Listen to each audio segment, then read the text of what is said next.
Hi, and welcome to Talking Wildfire. Today we're lucky in that we're here with Murry Taylor, and Murry Taylor is going to tell us the story of his book, Jumping Fire. Jumping Fire is unique in the firefighter world in the United States in that it was the most successful firefighting book over the history of our occupation, written actually from a firefighter. And Murray, can you tell us the story of your book, Jumping Fire? Mike, I'd be glad to tell that story, and thank you for seeing the value in it. Um, yeah, it's like a lot of the stories that we have. There's a beginning, a middle, and an end. And I guess my beginning was way back when I got into jumping. But in 1975, while I was an Alaska jumper, I bought this 40 acres here where I live in Northern California. And it was an old wood shed on it, not a shop, kind of ratty little thing, 10 by 12. And I built onto that. I built a shack, really. And it became a little hobbit house and quite cute. And we had an outhouse. It had no electricity, no running water. We had water from a spring, and we had wood heat. And I loved living like that. But the thing was, I always read some. I was always interested in books, some. But when I went out here, I never had a TV. I mean, during 71 and 72, I had a TV down in Idlewild on the San Bernardino, but never watched it. And so basically, I've had a TV free life, which is a huge bonus, I think. And so when we were out here with the propane lights and stuff, I began to read, and I read great books. I read Out of Africa,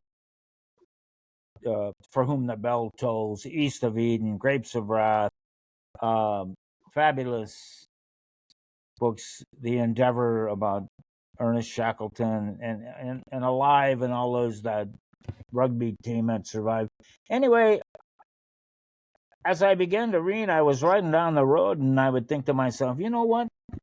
I know a lot of amazing people and some really neat stories, because over the years of jumping, I mean, these characters, that Don Bell and Eric LeBlanc and Steve Nemore and Mike Clarkson and Rod Dow.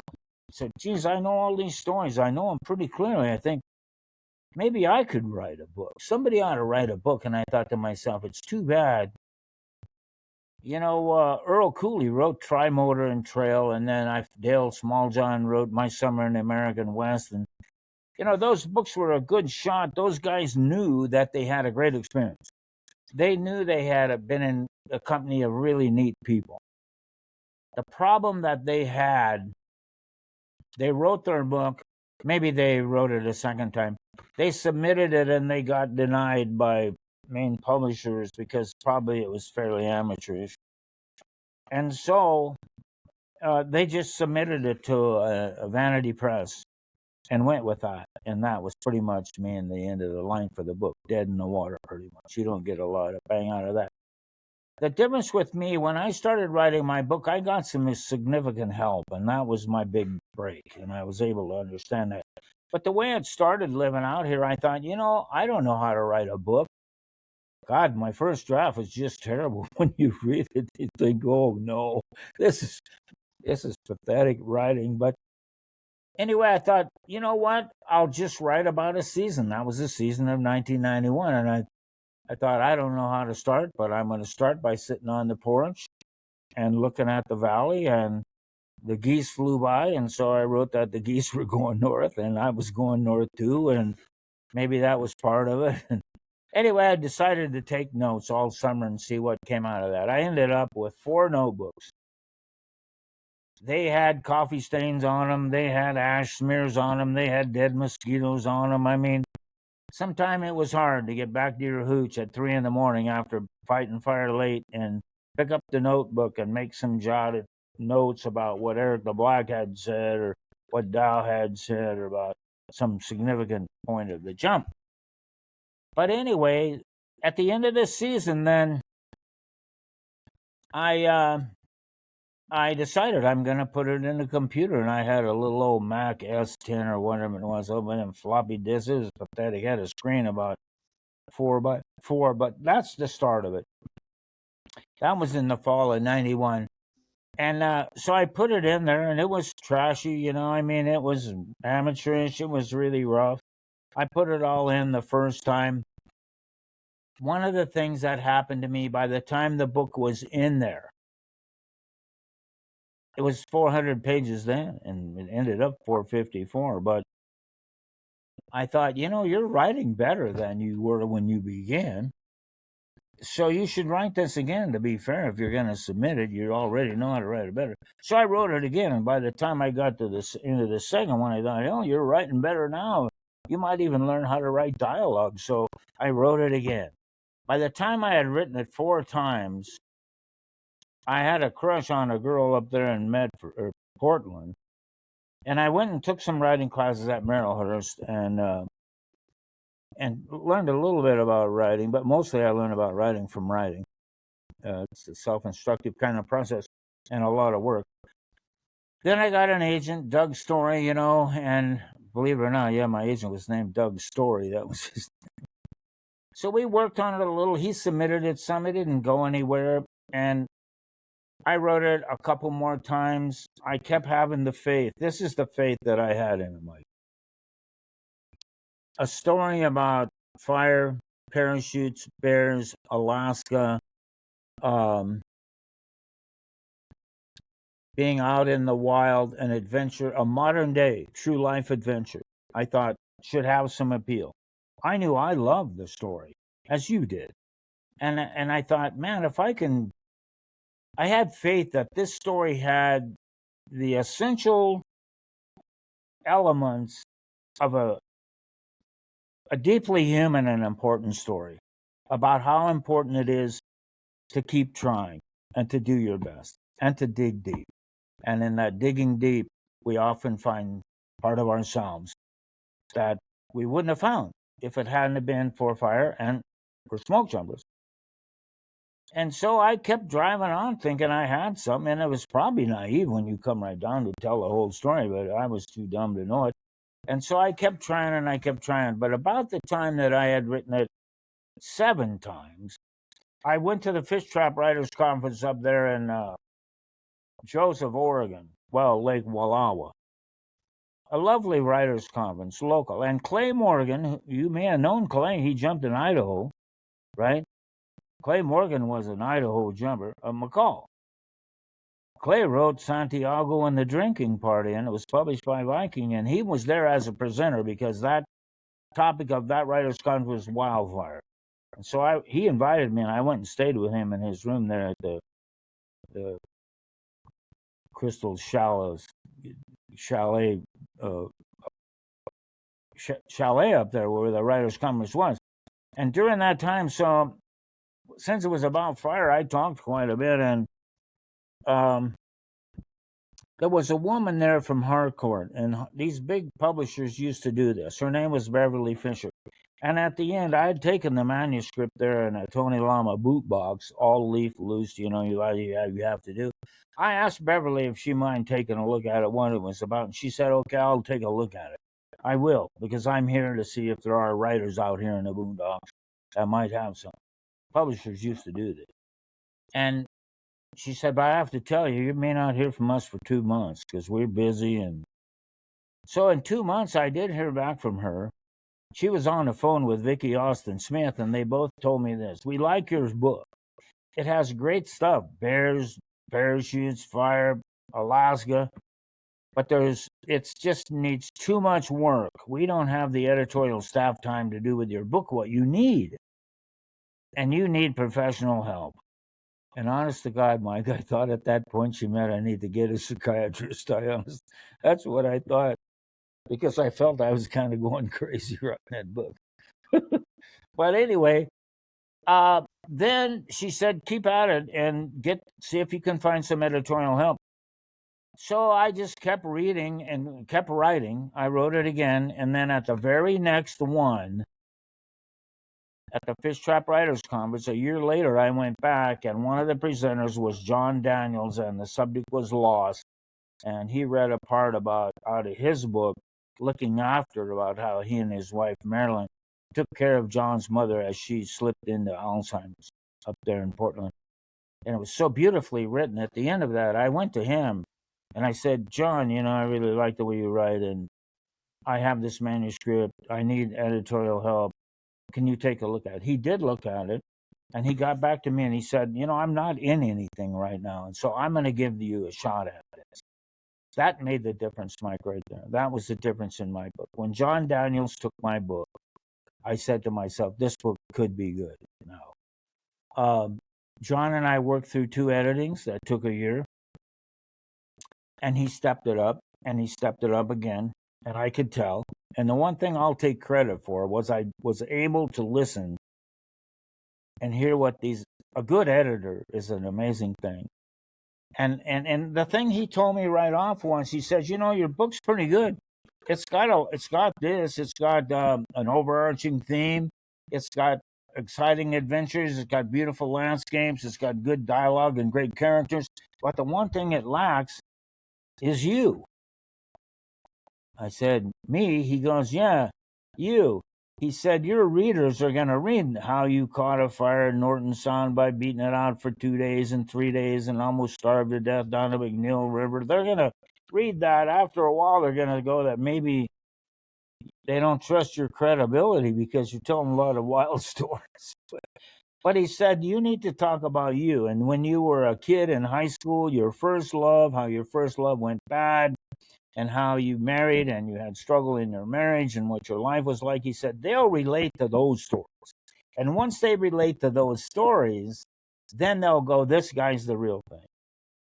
I trust what he's saying now because he talks we make his connection across that stuff like that.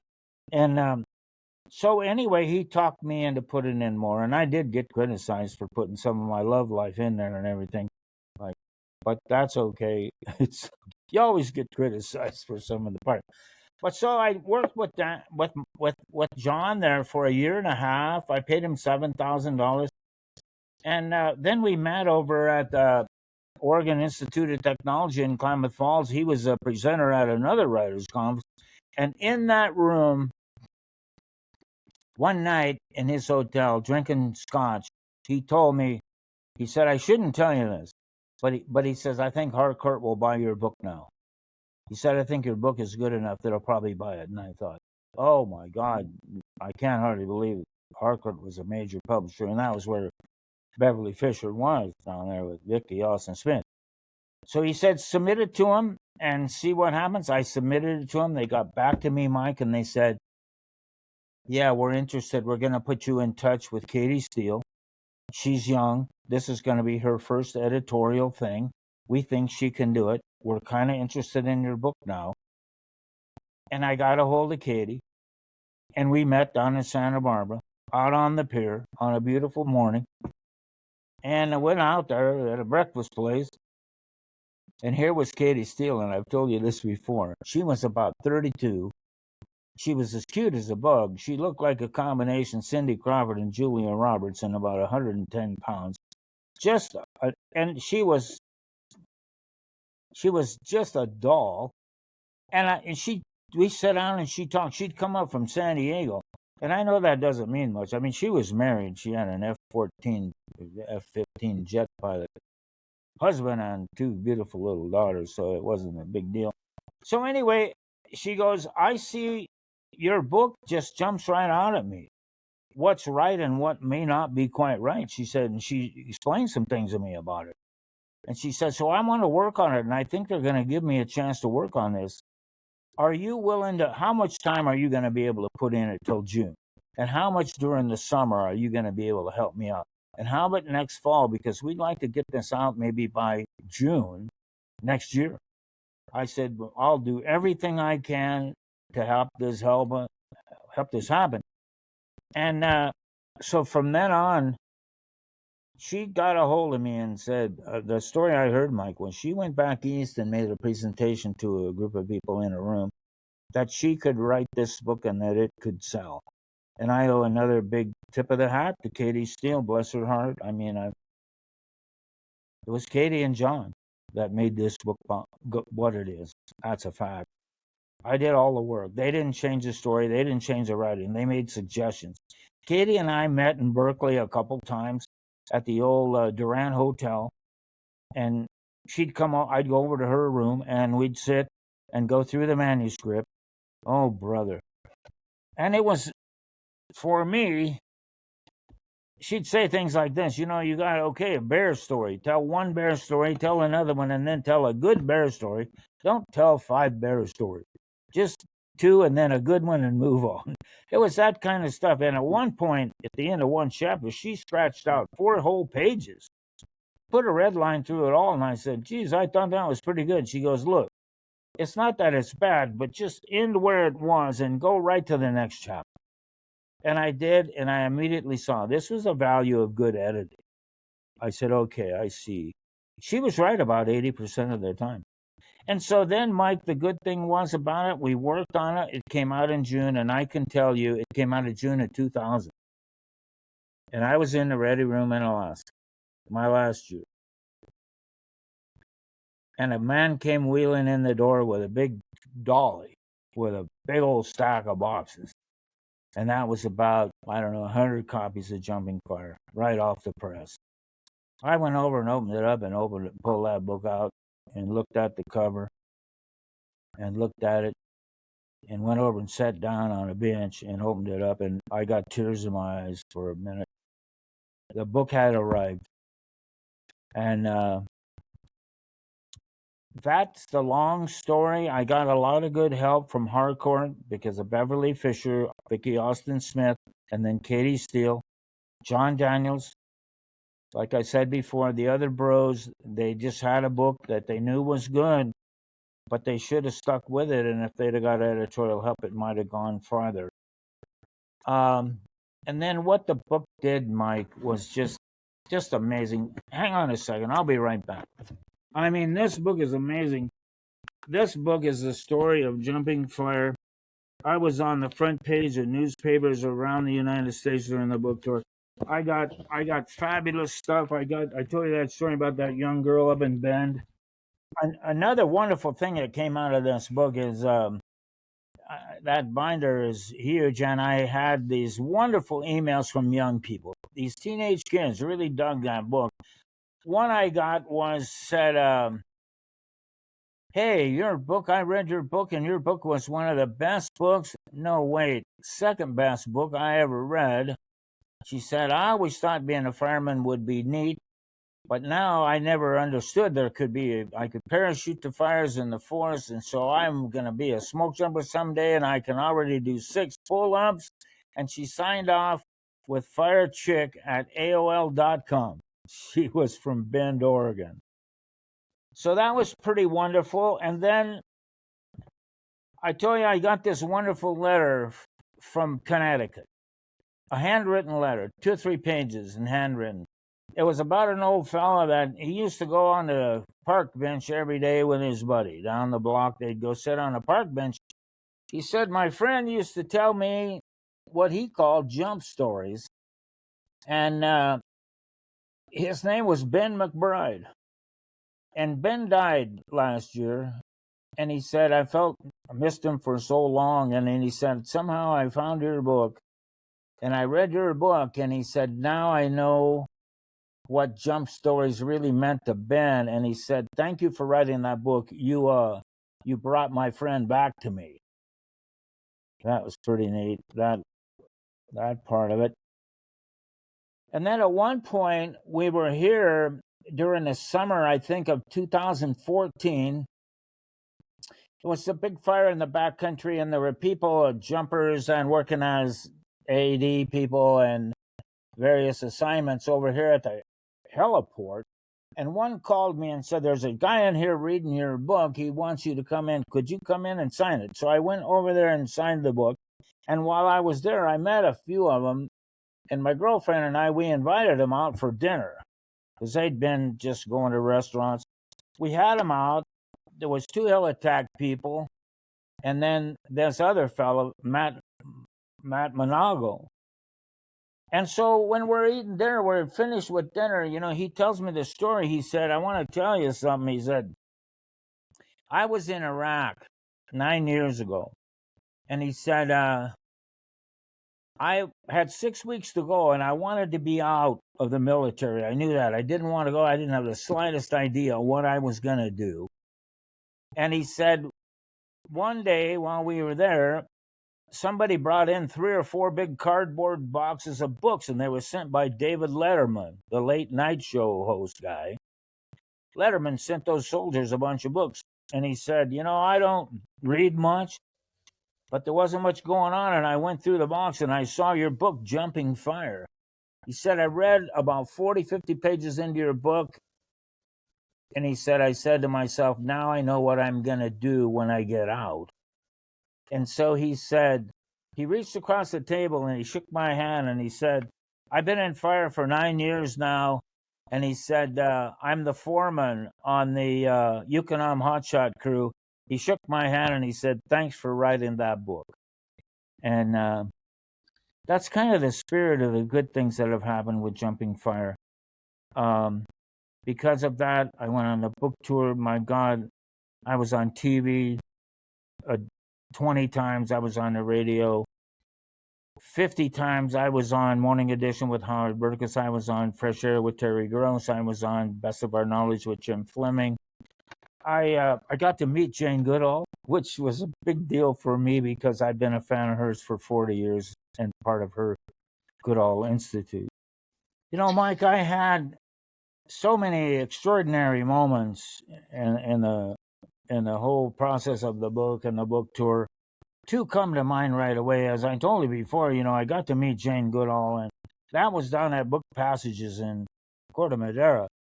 Believe it or not, out front, Corte Madera is a big bookstore, and on the big marquee it said Jane Goodall, Gore Vidal, and Murry Taylor.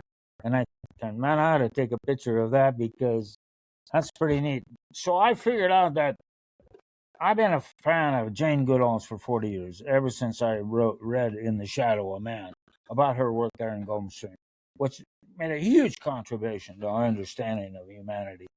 And her old story, and what a great lady, and her Roots and Shoots Foundation, the Jane Goodall Foundation, all she's done in Africa, an amazing person. So anyway, I knew she was coming in, and I knew everybody at the time she was coming would run to buy her books, and so I bought mine ahead of time and waited and watched, and I saw her come in the side door. And so I went over to her, and I said, hey, hello, Jane. I said, I'd like to talk to you for a second if I could, and I told her how much I admired her work and her contribution to the whole thing, and what an honor it was really to meet her.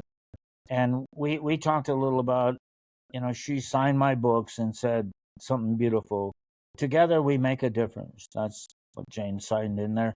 And so then at the presentation, when she spoke, the people there presented her with a beautiful bronze head of a chimpanzee mounted on a walnut platform with the head tilted slightly back. Jane Goodall had a tremendous sense of presence, a storyteller with easy wit and wisdom. I've said before, if there was ever such a thing as a saint on this earth, I would choose her. She's unbelievable. Anyway, the other time that was fairly cool, when I arrived in Portland early, and I stayed at the Heathman downtown at a very fancy hotel. In my room, there was a tall vase with a single rose in it and a copy of Jumping Fire, and said, please sign this book for our hotel library. What temperature do you like your tea? Hot, really hot, not hot, whatever. And I was picked up at the airport with limousines, honest to God. It was amazing. And then they had a person signed to me every day. That was my driver that would take me to TV and radio interviews and so on and so forth. But at one presentation over at Northwest and 23rd Street Books, we had that over there. And I got a hold of my old writing instructor, Myrna Oakley from Marylhurst, and by God, she showed up there. And this was like, good Lord, 8 years later, 7 years later, after I studied under her till the book came out. But she was around. And then George Steele was there. Tom Evans was there too. Tom wasn't a jumper. He worked in the Alaska Fire Service in Galena. Terrific fella. And at that time was working in the Regional Dispatch Center for Region 6 in Portland, and Tom showed up at the bookstore as well. Anyway, I had about 30 people there, and I had a friend at that time that worked at Station 3, which was just down the road about 5 blocks, Portland City Fire. They said, hey, we'll take you to that book thing in our ladder truck. So sure as hell they did. At the time, we got in the ladder truck and drove down there, and when they got close to the bookstore, they actually put the siren on and went through 2 red lights.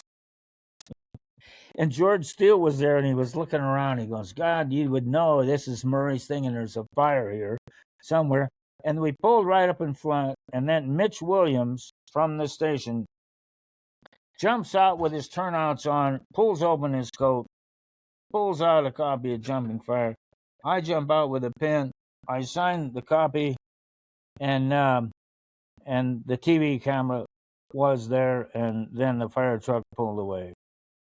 So yeah, I had some extraordinary moments with extraordinary friends. So it was just it's been a miraculous thing, and the story goes on. I continue to hear, like I said, I told you that story of that kid I met in a bakery this weekend. He was reading Jumping Fire. So I want to say this though, I did make the book, but the bros made the story. And the story is one that I think is rich for everyone who believes in the basic things of trying hard, giving your best, and reaching somehow for that part of yourself that you hope always existed. And that is the ability to find out that at times you can be brave and you can be strong. I think that's why people climb mountains. I think that's why you went to South, Antarctica and Afghanistan. And I think some people really reach for that, and people yearn for those stories. The great mythologist Joseph Campbell told the hero myth. In the very beginning of Jumping Fire, I have the words of renowned mythologist Joseph Campbell. And it says, what we're all really seeking is an experience where we can feel the rapture of being alive. And that was from his book, The Power of Myth. And I think jumping had a lot to do with that feeling of the rapture of being alive. He also talks about the hero myth. According to Campbell, the hero myth is a story of when an individual leaves his main tribe and ventures out into the wilderness, seeking answers to questions about his view about the world. And while he's out there in the wilderness, he encounters forces that challenge the very essence of who he thinks he is. And this is a struggle ensues, and whether or not he succeeds or fails, when he returns to his tribe, these are the stories that the tribal people are most eager to hear. And the reason they want to hear them is because these are the stories that define what it means to be human, the struggle to be human, the struggle. And I think that was smoke jumping. We did go into the wilderness and were challenged the very essence of who we thought we were. And when we came back, people did want to hear those stories. So I told some of them. Those are the stories that the tribe are most eager to hear because, Mike, those are the stories that define what it means to be human. The struggle. Yeah. And so I think that I instinctively tapped into that. I knew I had good stuff, good characters, good spirit. You were a smoke jumper. There was so much good camaraderie. I've said before that smoke jumping essentially down to it was a love story. There was a lot of affection there because we all got to be who we got to be because of those other guys helped us be that. So it's partly that book only exists because of them. And I was the one who was able to put it to pen. And so I'm going to read you another quick part and then call this a good story. In the end of my book, I wrapped it up like this. I am growing old. Each year, the end becomes harder. I no longer merely say goodbye to a season, but understand that soon I'll be saying goodbye to jumping once and for all. 10 years from now, Troop, Dow, Mitch, Seiler, and the rest of us will remain together only in pictures hanging on walls. Perhaps the day will come when I will no longer be able to remember their names. Their strong, laughing faces I shall never forget. Murry, thank you for sharing your story of jumping fire with all of us. We really appreciate it. Oh, it's just been an enormous pleasure for me, Mike. I thank you so much. We're doing this for all of you. If you like what we're doing, please give us a thumbs up, hit the subscribe button, and leave a comment below. See you next time.